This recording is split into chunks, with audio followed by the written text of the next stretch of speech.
नमस्कार साथियों, माँ recce healing and mistake science से मैं मास्टर रेकी हीलर और हिप्नोथेरेपिस्ट शशि लखेरा आपका अपने चैनल पर बहुत बहुत स्वागत करती हूँ।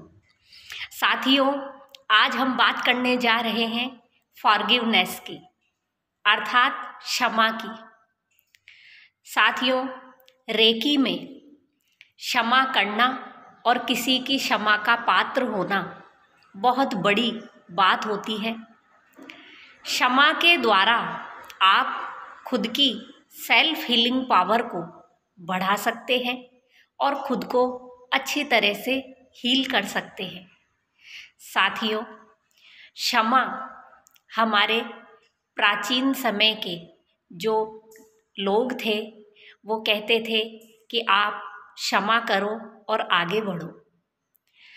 आज साथियों, जो लोगों का व्यवहार है उसमें लोग कोई जरा सी किसी की गलती पर उसे क्षमा नहीं करते और याद करके अपने आत्मा पर एक भारी बोझ लेकर बैठे रहते हैं और उस बंधन से ना तो वो खुद मुक्त होते हैं और ना ही सामने वाले व्यक्ति को मुक्त करते हैं।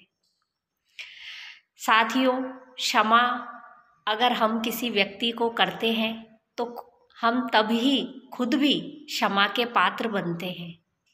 यदि आप किसी को क्षमा नहीं कर सकते तो हम अपनी गलतियों के लिए खुद कैसे क्षमा मांग सकते हैं। इसलिए आप चाहते हैं कि आपको आपकी गलतियों के लिए क्षमा मिले तो आपको पहले दूसरे लोगों को क्षमा करना सीखना चाहिए।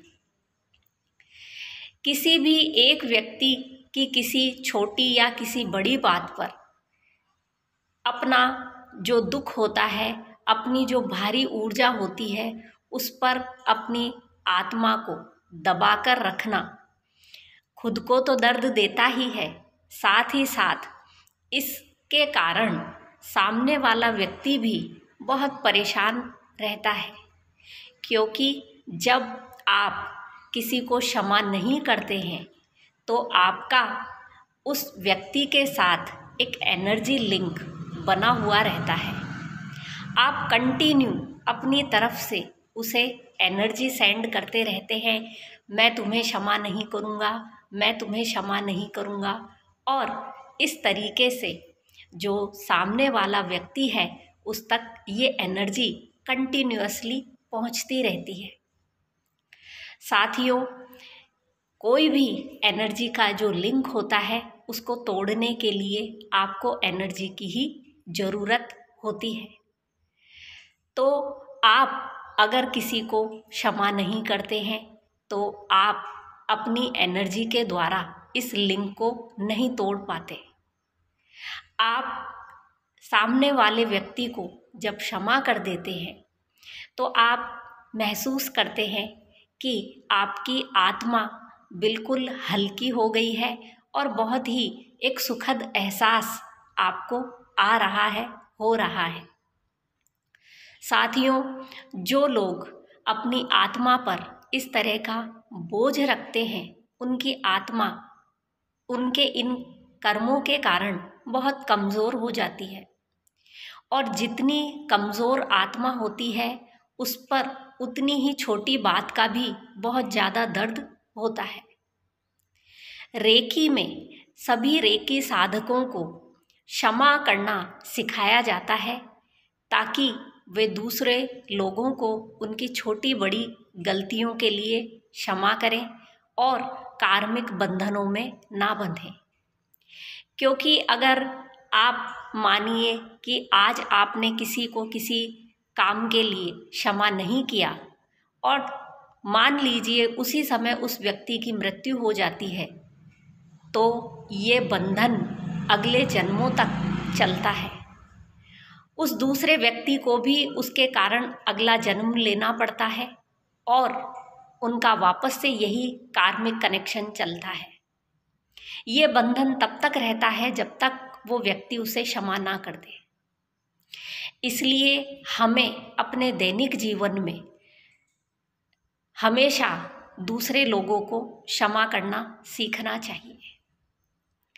आप दिन भर किसी व्यक्ति की गलती का बोझ अपनी आत्मा पर लिए घूमते रहें तो कोई बात नहीं है, परंतु रात को जब आप सोते हैं तो सोने से पहले एक बार आपको ये जो दिव्य शरीर प्राप्त हुआ है, ये जो आपको आत्मा प्राप्त हुई है, इसके लिए आप भगवान को धन्यवाद दीजिए।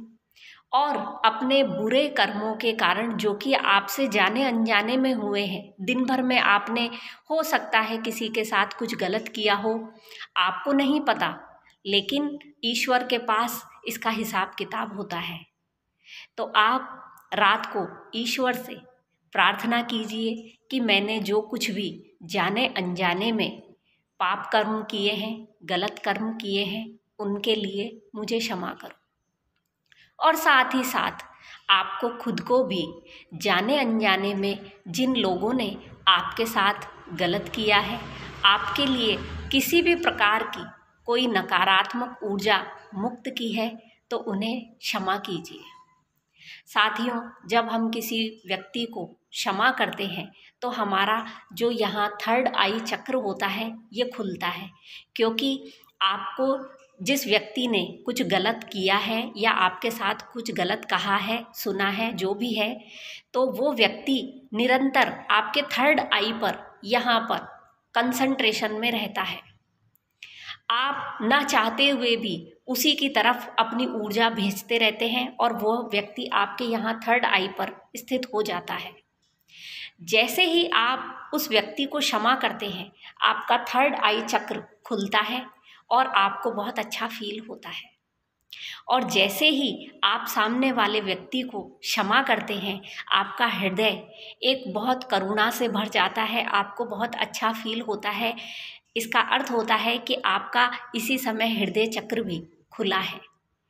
तो साथियों, जब आप किसी को क्षमा करते हैं तो आपके दो चक्र, थर्ड आई चक्र और हृदय चक्र, दोनों चक्र एक साथ खुलते हैं। तो आशा है आप क्षमा को अपने जीवन में उतारेंगे।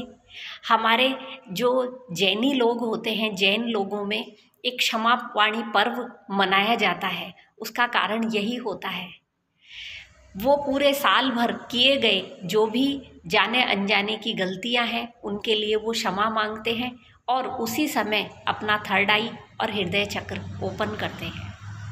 तो साथियों, आप अपने दैनिक जीवन में क्षमा नाम के अनमोल गुण को उतारिए और अपने कार्मिक बंधनों में आगे ना बंधे रहने के लिए अपने आप से प्रार्थना कीजिए, अपने आप से एक कसम खाइए कि हम आज के बाद सभी को क्षमा किया करेंगे, ताकि हम ईश्वर से अपने गलत कामों के लिए क्षमा मांग सकें। धन्यवाद।